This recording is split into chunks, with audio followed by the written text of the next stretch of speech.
오늘 하나님 말씀 보겠습니다. 오늘 하나님 말씀은 출애굽기 14장 10절부터 14절까지의 말씀입니다. 구약성경 103페이지에 있습니다. 출애굽기 14장 10절부터 14절까지의 말씀, 구약성경 103페이지에 있습니다. 함께 읽겠습니다. 시작. 바로가 가까이 올 때에 이스라엘 자손이 눈을 들어 본즉 애굽 사람들이 자기를 뒤에 이른지라. 이스라엘 자손이 심히 두려워하여 여호와께 부르짖고 그들이 또 모세에게 이르되 애굽에 매장지가 없어서 당신이 우리를 이끌어내어 이 광야에서 죽게 하느냐. 어찌하여 당신이 우리를 애굽에서 이끌어내어 우리에게 이같이 하느냐. 우리가 애굽에서 당신에게 이른 말이 이것이 아니냐. 이르기를 우리를 내버려 두라. 우리가 애굽 사람을 섬길 것이라 하지 아니하더냐.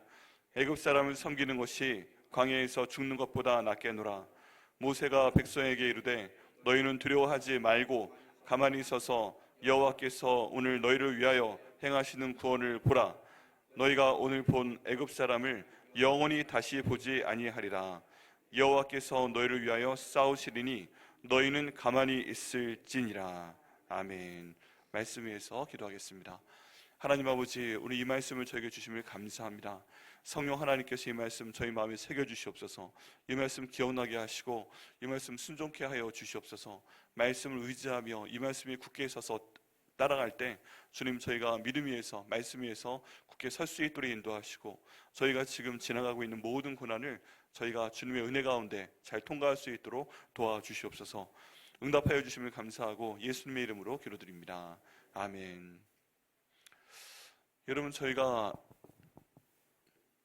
하나님의 인도하심을 따라가도 고난을 많이 당합니다. 어려움이 있습니다. 예수님께서 인도하시는 길은 항상 푸른 풀밭이 펼쳐져 있고 또 정말 잔잔하고 아름다운 호수가 보이고 파란 하늘이 있고 그런 길은 절대 아닙니다. 시편 저자의 말씀에를 보면 사망의 음침한 골짜기를 지날 때가 있다고 말씀하고 있습니다. 오늘 본문의 말씀을 봐도 그렇습니다. 이스라엘 백성들이 하나님의 은혜 가운데서 430년 동안 여기 이집트에 살게 됩니다. 그리고 한 100명 정도밖에 안 됐던 이 야곱의 가족이 엄청난 인원으로 증가하게 됩니다. 이 모든 것은 하나님께서 아브라함에게 주셨던 복을 이루시는 과정이었습니다. 하나님께서 아브라함이 하나님을 믿음에 의로 여기셨고 내가 너에게 복을 주겠다. 내 자손을 저 하늘의 별처럼 많게 해주겠다. 바다의 모래처럼 많게 해주겠다. 이 약속을 이루시기 위해서 이 야곱의 가족을 이집트로 보내서 무려 남자만 나이대 20세부터 60세까지의 남자만 60만 명으로 불리신 것입니다. 200만 명 정도가 되었다고 합니다. 이런 엄청난 일이 생겼습니다. 비록 이집트에서의 430년 중에서 후반부 기간이 고난이 있었다고 해도 하나님께서는 엄청난 일을 행하신 것입니다.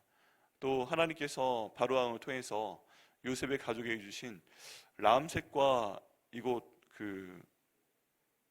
이쪽 땅은 비옥한 땅 중에 하나였습니다. 그래서 정말 하나님 은혜 가운데 잘 야곱의 가족이 불어나게 되었습니다.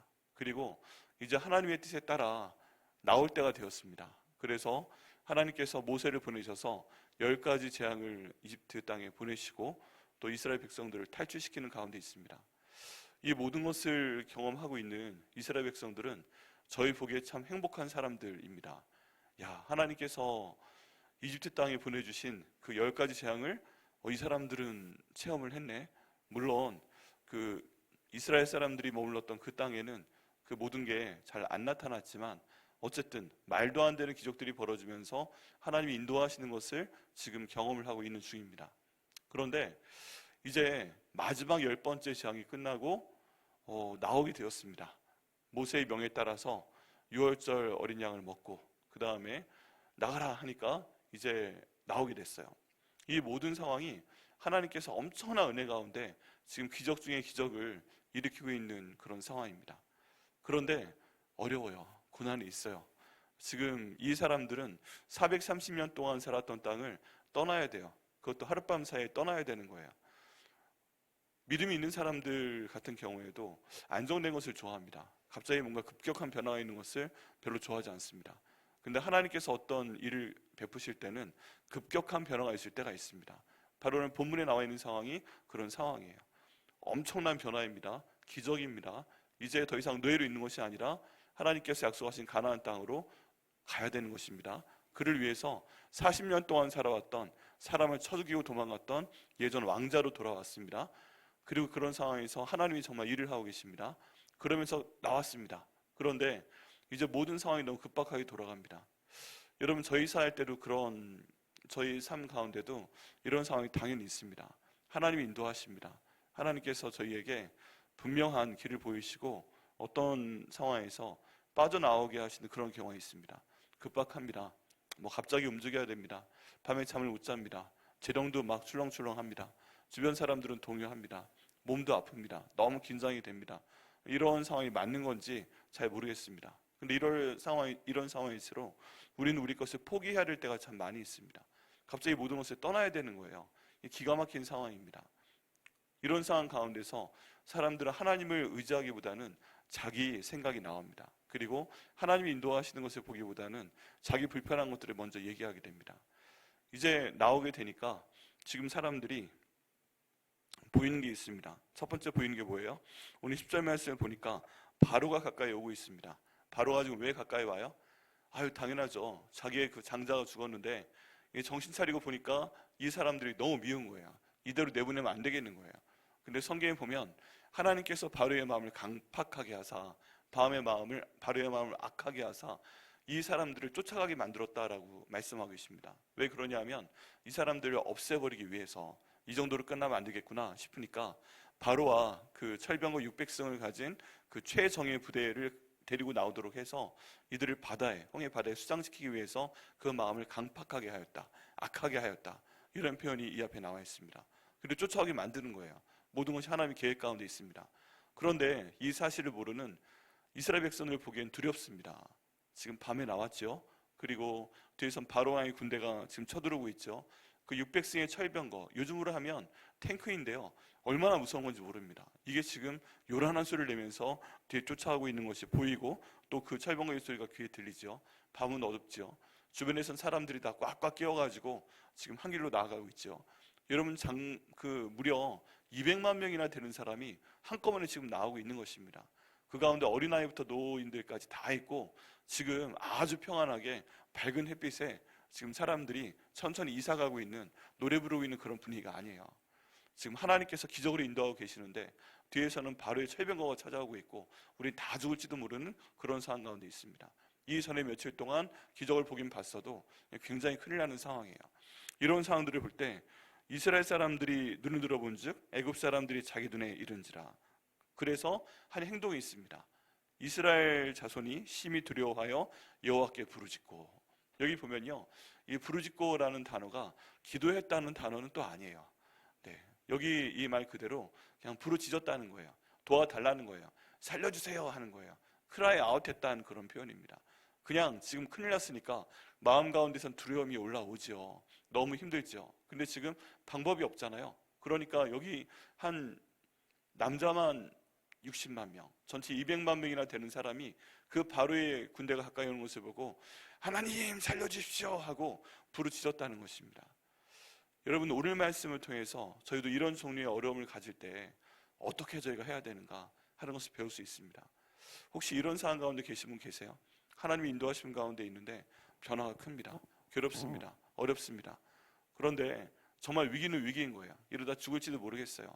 이렇게 가다가 이 정도의 지금 적군이 쫓아오고 철병거가 나를 쫓아오고 있고 이런 상황은 아니라 할지라도 서서히 다가오는 어떤 재정적인 어려움들, 서서히 다가오고 있는 일에 대한 어려움들, 서서히 다가오고 있는 모든 상황에 대한 어려움들 때문에 숨도 안 쉬어지고 걱정되고 미래가 참 너무 걱정되고 모든 상황 가운데서 어떻게 해야 될지 모르겠고 이런 상황 가운데 지금 하나님께 살려주십시오 하고 부르짖을 만한 상황 가운데 계신 분이 계신다면 오늘 말씀이 도움이 됩니다. 처음에 이런 모든 상황을 보고 이스라엘 백성들이 한 반응이 저희로부터 나와야 됩니다. 우리가 방법이 없잖아요. 지금 할 수 있는 게 없잖아요. 그냥 내가 가만히 앉아서 죽을 수밖에 없는 것 같잖아요. 더 이상 어떤 사람도 날 도와줄 수가 없는 것 같잖아요. 내 마음 아무도 모르는 것 같잖아요. 그때 우리가 해야 되는 첫 번째 반응은 지금 이스라엘 자손들이 하고 있는 것처럼 하나님께 부르짖는 것입니다. 하나님 도와주십시오. 하나님 살려주십시오. 보통 다들요 죽여주십시오 해도요 그거 살려달라는 소리입니다. 사람들은 다 살기를 원합니다. 사람들은 다 이 모든 일이 잘 끝나기를 원합니다. 그렇기 때문에 정말 중요한 순간에서 정말 위기 상황에선 살려주세요 하고 소리 지르는 게 나옵니다. 그게 지금 우리가 제일 처음 해야 될 일입니다. 그런데 이스라엘 백성들이 그 많은 상황 가운데 아주 다른 부정적인 여러 가지 그 다음에 나오는 부정적인 것들 가운데서 처음만 한번 제대로 한 거예요. 다른 사람에게 부르짖는 게 아니라 하나님께 부르짖고 있습니다. 하나님 살려주십시오. 이 말씀처럼요 여러 어려움 가운데 있을 때 하나님께 먼저 부르짖으시는 그리고 응답 받으시는 저 여러분 되시기를 예수님의 이름으로 축복합니다. 그거 먼저 해야 됩니다. 그냥 하나님께 부르짖어야 됩니다. 방법이 없잖아요. 그러면 이대로 죽어야 되겠다 그런 게 아니라 그냥 하나님께 부르짖어야 됩니다. 모든 방법은 하나님께로부터 나옵니다. 하나님이 가장 지혜 없는 것이 하나님께는 사람에게 가장 지혜로운 것이 되는 것처럼 하나님만 오직 모든 방법을 알고 계신 그런 분이십니다. 그래서 마치 하나님 주무시고 계신 것처럼 느껴질 때 하나님이 나를 외면하는 것처럼 느껴질 때 하나님 살려주십시오 하고서 부르짖어야 됩니다. 여기 있는 이 내용은요 한 번 부르짖고 끝났다는 게 아닙니다. 하나님 살려주세요 끝 이게 아니라 하나님이 도와주시는 것 같이 보일 때처럼 계속 하나님 살려주세요 하나님 도와주세요 하나님 이래주세요 하고서 한 사람이 아니라 모든 사람들이 부르짖고 있는 겁니다. 우리도 그렇게 해야 됩니다. 여러분 어려운 일이 있으면 혼자 부르짖기도 하시지만 가족한테 같이 부르짖게 하셔야 됩니다. 나와 함께 있는 사람들 내 배우자 내 애들한테 이제 애들도 그냥 너희들은 몰라도 돼 하는 게 아니고 철이 들어야 됩니다. 철이 모든 상황 가운데 어려움을 알려주고 함께 기도하자. 네가 비록 10살밖에 안 됐어도 네가 비록 5살밖에 안 됐어도 우리 가족이 큰일이 생겼는데 아빠가 엄마가 이런 거 지금 기도하니까 너도 하나님 도와주세요 기도해 한번 해보자 하고서 같이 모여서 기도할 때 하나님께서 그 음성을 들으실 것을 믿습니다. 지금 일단 한번 이렇게 하나님께 부르짖습니다. 그런데 그 다음 태도를 보면 이 기도와 전혀 다른 방향으로 흘러가는 사람들의 말과 태도를 보게 됩니다. 지금 부르짖었잖아요. 근데 11절 말씀 12절 말씀을 보면 이건 뭐지? 싶은 내용이 나옵니다. 그들이 또 모세에게 이르되 애굽에 매장지가 없어서 당신이 우리를 이끌어내어 이 광야에서 죽게 하느냐 라고 얘기를 합니다. 이 얼마나 기가 막힌 얘기예요. 이 모세가 지금 이 사람들을 애굽에 매장지가 없어서 광야로 이끌어내서 죽게 하려고 이 모든 일을 하는 겁니까? 아니잖아요. 말도 안 되는 상황이잖아요.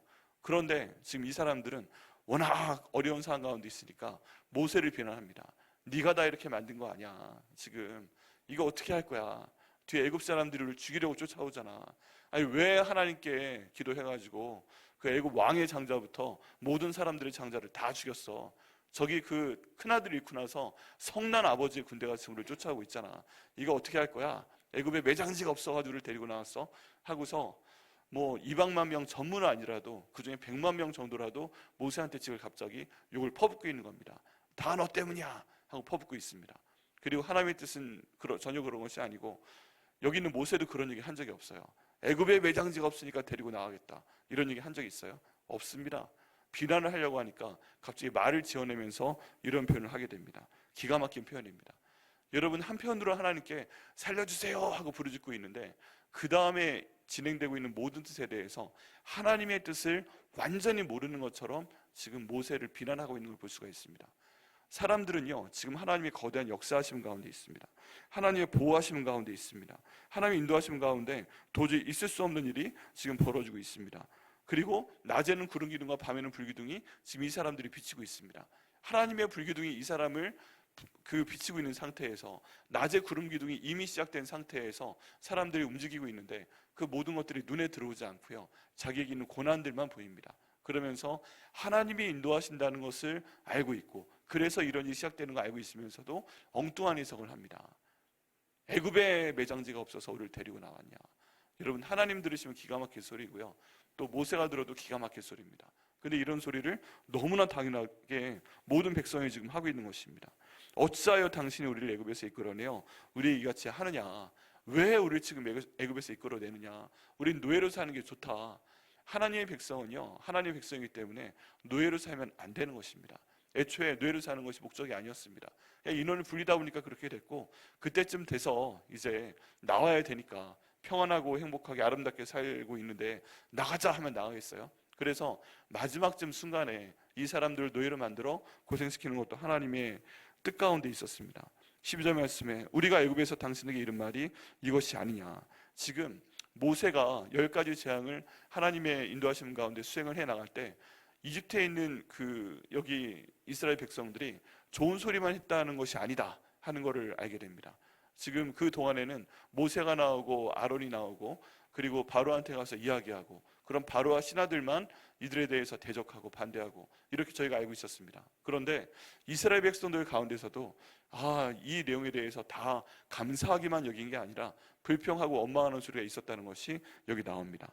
우리가 애굽에서 당신에게 이른 말이 이것이 아니냐. 이르기를 우리를 내버려 두라. 우리가 애굽 사람을 섬길 것이라 하지 아니하더냐.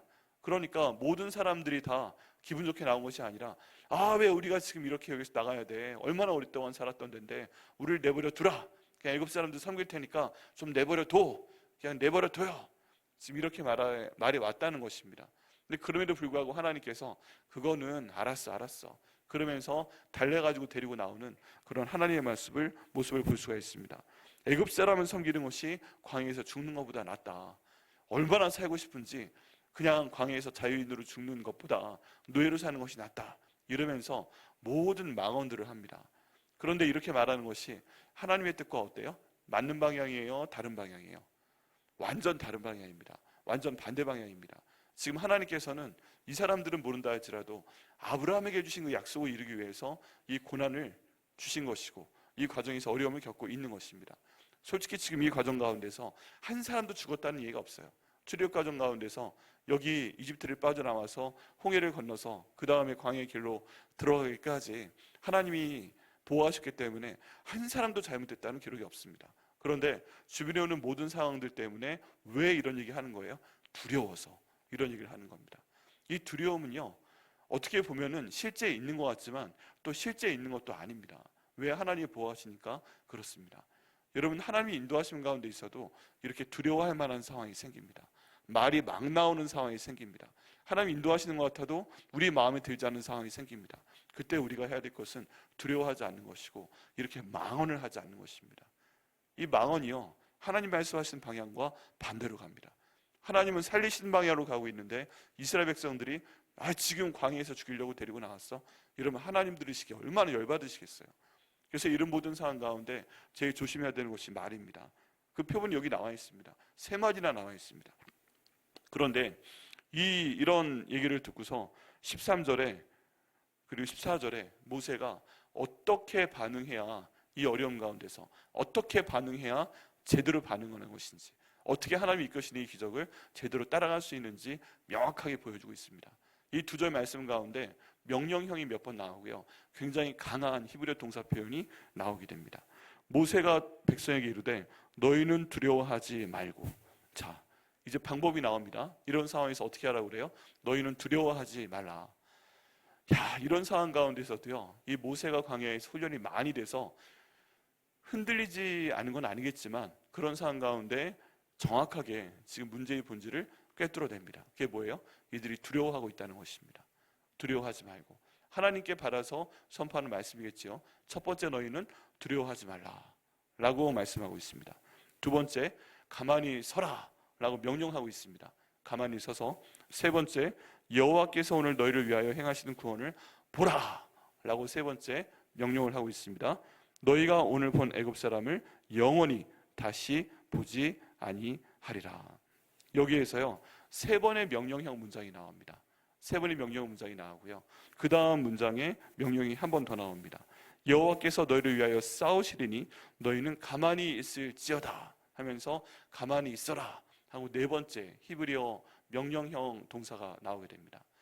여기 보면요, 이 명령형 동사가 히브리어 7개의 동사 중에서 다 좀 다릅니다. 강세가 달라요. 강세가. 이 강세가 첫 번째 그룹이 있습니다. 첫 번째 그룹이 그냥 내가 너를 사랑한다, 이 정도예요. 그거를 콸하고 니팔이라고 합니다. 그리고 두 번째, 내가 너를 억수로 사랑한다. 좀 센 그룹이 있습니다. 이게 PL푸알이라고 합니다. 그런 동사 형태가 있어요. 세 번째 동사 그룹이 있습니다. 여기 세 개 동사가 들어가는데 히트파엘, 뭔가 세죠. 히필, 후팔, 이렇게 세 개의 동사 유형이 있습니다. 그래서 사랑한다, 억수로 사랑한다, 사랑은 죽음같이 강하다, 뭐 이런 식으로 세게 나오는 게 있어요. 그래서 첫 번째 그룹, 두 번째 그룹은 더 세고 세 번째 그룹은 제일 셉니다. 그런데 여기는 네 개의 그룹이요, 이 강세가 다릅니다. 첫 번째, 두려워하지 말라 하는 거는요, 달래고 있어요. 지금 두려워하지 말라 하는데 첫 번째 그룹이 동사입니다. 너희는 두려워하지 말라, 두려워하지 말라. 이렇게 일반적인 형태로 두려워하지 말라부터 시작을 합니다. 근데 그 다음에 두려워하지 말라, 그 다음 동사가 가만히 서라, 이거 있잖아요. 이건 몇 번째 그룹 동사인 것 같아요. 강세가 첫 번째 그룹, 두 번째 그룹, 세 번째 그룹 중에서 이건 세 번째 그룹입니다. 네, 세 번째 그룹에서 히트파일로 가장 강력하게 때리는 명령형이 별로 없어요. 근데 지금 여기에서 너희는 두려워하지 마, 첫 번째 그룹으로 얘기하고, 세 번째, 너희는 가만히 서라, 너희는 스탠드 펌 하라, 가만히 서라. 가만히 서라라고 번역되어 있는데 너희는 허리를 펴고 똑바로 서라 라는 얘기입니다. 지금 이런 어려움 가운데서 어깨 움츠러들지 말고, 두렵다고 구부려 있지 말고, 지금 가슴이 이렇게 쭈그러들어 있지 말고, 너희는 어깨를 딱 펴고 가슴을 딱 펴고 허리 딱 힘주고 배 앞으로 딱 밀고 너희는 똑바로 서! 이게 두 번째입니다. 히트파일 표현. 그 다음 세 번째, 보라, 여호와께서 오늘 너희를 위하여 행하신 구원을 보라. 이건 또 가만히, 첫 번째 그룹 강세입니다. 그리고 나서 네 번째, 여호와께서 너희를 위하여 싸우시리니 너희는 가만히 있을지어다. 이건 몇 번째인 것 같아요? 첫 번째, 두 번째, 세 번째 그룹 중에서 두 번째 그룹입니다. 그래서 이 네 개의 동사가 나오는데 약, 강, 중간, 약, 강, 약, 중간, 이런 식으로 가는 겁니다. 그래서 해석해보면 이래요. 두려워하지 말라, 똑바로 서! 하나님의 구원을 봐, 가만히 있어! 이렇게 해서 네 개의 명령을 지금 모세를 통해서 하나님이 하고 계십니다. 그리고 이스라엘 백성들은 그렇게 갑니다. 그 다음에는 하나님께서 모세에게 직접 명령하시는 게 나와 있습니다. 여러분, 이런 상황 가운데 있을 때 저희가 이 명령을 기억을 해야 됩니다. 첫 번째 해야 될 건 뭐예요? 하나님 우리를 달래주고 계십니다. 두려워하지 말라. 여기 두려워하는 것 자체에 대해서 히트파일, 가장 센 표현으로 윽박지르지 않으세요. 하나님께서 아유 얼마나 무섭겠어, 그래 이해한다, 두려워하지 마, 두려워하지 마. 그런데 똑바로 앉아, 어깨 펴, 가슴 펴, 허리 똑바로 펴, 배 딱 내밀어, 고개 들어, 앞에 봐. 이게 그 다음 제일 강하게, 그 다음 하나님께서 구원하실 거야. 어떻게 되나 봐봐, 구원하실 거야. 뭐 하려고 하지 마, 가만히 서 있어, 하나님이 하시는 걸 봐. 이렇게 하나님이 지금 말씀하고 계십니다.